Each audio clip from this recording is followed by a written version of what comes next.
নমস্কার সকলকে, স্বাদে গন্ধে চ্যানেলে তোমাদের সকলকে স্বাগত জানিয়ে শুরু করছি আমার আজকের রেসিপি। আমি আজ যে রেসিপিটি তোমাদের সঙ্গে শেয়ার করব, সেই রেসিপিটা দিয়ে আমার রান্নার হাতে খড়ি হয়েছিল। যারা রান্নাতে দক্ষ, রান্নায় পটু, তাদের কাছে এই ভিডিওটি হাস্যকর হলেও এমন অনেক মানুষ আছে যাদের কাছে আমার এই ভিডিওটি অনেকটাই শিক্ষণীয় হতে পারে। আলু পোস্ত রান্নাটা খুবই সাধারণ হলেও এখনো অনেকেই আছে যারা আলু পোস্ত সঠিকভাবে রান্না করতে পারে না। আমার সেই সব বন্ধুদের জন্য আজকের রেসিপিটি রইল। প্রথমে কয়েকটা আলুকে এভাবে ছোট্ট করে টুকরো করে কেটে ভালোভাবে পরিষ্কার করে ধুয়ে নিতে হবে। ধুয়ে জল ঝরিয়ে আলুটাকে রেখে দেবে। এবার গ্যাস জ্বালিয়ে তার মধ্যে কড়াই চাপিয়ে পরিমাণ মতো সর্ষের তেল দিও। তেল ভালো মতো গরম হয়ে গেলে কেটে রাখা আলুগুলো দিয়ে হাই ফ্লেমে 2 থেকে 3 মিনিট ভেজে নিও। আলুগুলোর কালার পরিবর্তন হয়ে গেলে তার মধ্যে দিয়ে দেবে অর্ধেকটা টমেটোর টুকরো আর 2-4টে কাঁচা লঙ্কা চেরা। যদি কাঁচা লঙ্কার ঝাল পছন্দ করো তবেই দিও, নইলে এটা বাদ দিও। এবার এগুলোকে একসঙ্গে ভালোভাবে ভেজে নেবে। সঙ্গে দেবে পরিমাণ মতো নুন।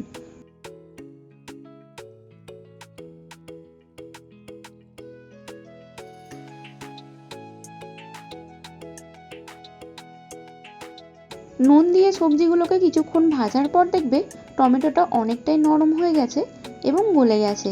তো সেই সময় এর মধ্যে পরিমাণ মতো জল দিয়ে দেবে আর গ্যাসের ফ্লেমটাকে মিডিয়ামে রেখে একটা ঢাকা চাপা দিয়ে সেদ্ধ হতে দেবে। ওইদিকে আলুটা যতক্ষণ সেদ্ধ হচ্ছে, এদিকে আমি পোস্তটা বেটে নিয়েছি একটা শুকনো লঙ্কা আর পরিমাণ মতো পোস্ত।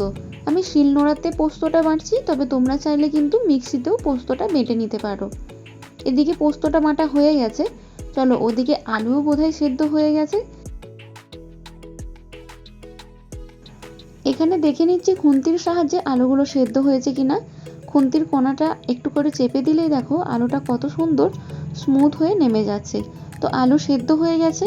আমি খুন্তির সাহায্যে আলুটাকে একটু চেপে চেপে দিচ্ছি, তবে এই কাজটা তোমরা গ্লাসের পেছনের সাহায্যেও করতে পারো। এতে করে পোস্তটা একটু গা মাখো মাখো হবে। পোস্তটা গা মাখো মাখো যদি না করে একটু ঝোল ঝোল করতে চাও, পোস্তর একটু গ্রেভি রাখতে চাও, তাহলে এই সময় গ্যাসের ফ্লেমটাকে অফ করে দিও। তারপর বেটে রাখা পোস্তটা দিয়ে নামিয়ে নিও। আলু পোস্ত যখনই রান্না করবে গ্যাসের ফ্লেম অফ করে সবসময় পোস্তটা দেবে। গ্যাসের ফ্লেম অন করে পোস্ত দিলে পোস্তটা ফুটে যাবে আর পোস্তর স্বাদটা কিন্তু সেভাবে তোমরা পাবে না। তাই যখনই পোস্ত রান্না করবে গ্যাসের ফ্লেমটাকে অফ করে দেবে, তারপরে পোস্তটাকে দেবে। দেখো এখানে আমি সেম পদ্ধতিতে করছি। গ্যাসের ফ্লেম অফ করে দিয়েছি। একটু নুনটা কম হয়েছিল, তার জন্য আবার একটু নুন দিয়ে নিলাম। আর নামানোর আগে অবশ্যই একবার তোমরা নুন চেক করে নামিও। তো এবার নুনটাকে ভালো করে মিশিয়ে দিয়ে বেটে রাখা পোস্তটা দিয়ে ভালোভাবে মিশিয়ে নিয়ে নামিয়ে নেব।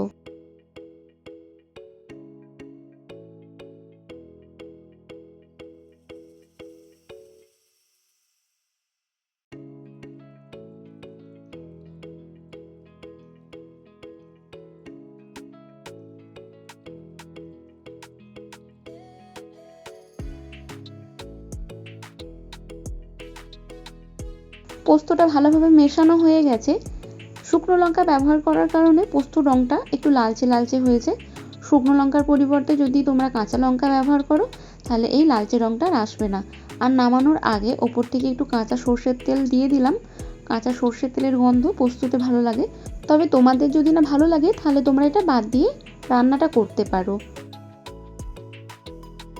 তাহলে বন্ধুরা, আমার ভিডিওটা আজকে এই পর্যন্তই রইল। যদি ভালো লেগে থাকে তাহলে অবশ্যই একটা লাইক করো, আর চ্যানেলে নতুন বন্ধু হয়ে থাকলে চ্যানেলটিকে সাবস্ক্রাইব করে আমার পাশে থেকো।